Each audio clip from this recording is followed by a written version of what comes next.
On en vient à l'impact de la crise sanitaire sur le développement des bébés. Dans les crèches, le fait que le personnel porte un masque limite les interactions et la lecture des expressions par les enfants. C'est pour cela que la CAF préconise des masques transparents pour maintenir un lien.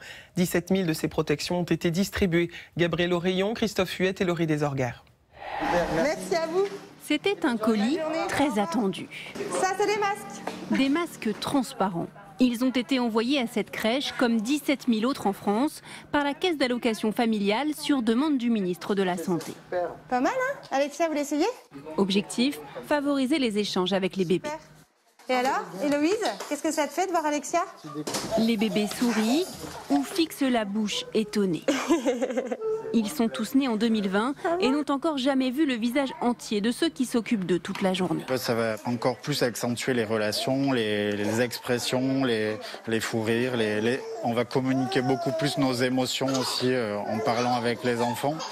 Chose qui est assez importante à cet âge-là. En envoyant ces masques transparents, 3 par salarié lavables 20 fois, le ministère de la Santé rappelle que les échanges avec les adultes sont fondamentaux pour le bon développement des petits.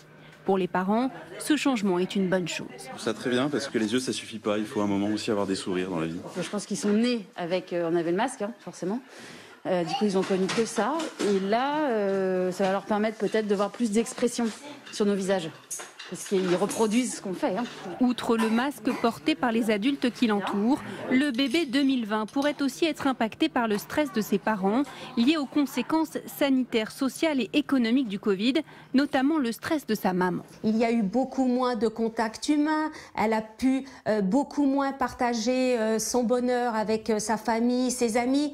Donc forcément, il y a ce manque de partage, de joie et de transmission de tout ce bonheur que la maman est en train de vivre. Et le bébé va ressentir ces inquiétudes. Aucune étude scientifique, en tout cas, n'a encore montré de difficultés de développement de cette nouvelle génération. Par principe de précaution, il faudrait toutefois être particulièrement attentif à l'épanouissement de ces tout jeunes enfants dans les mois et les années à venir.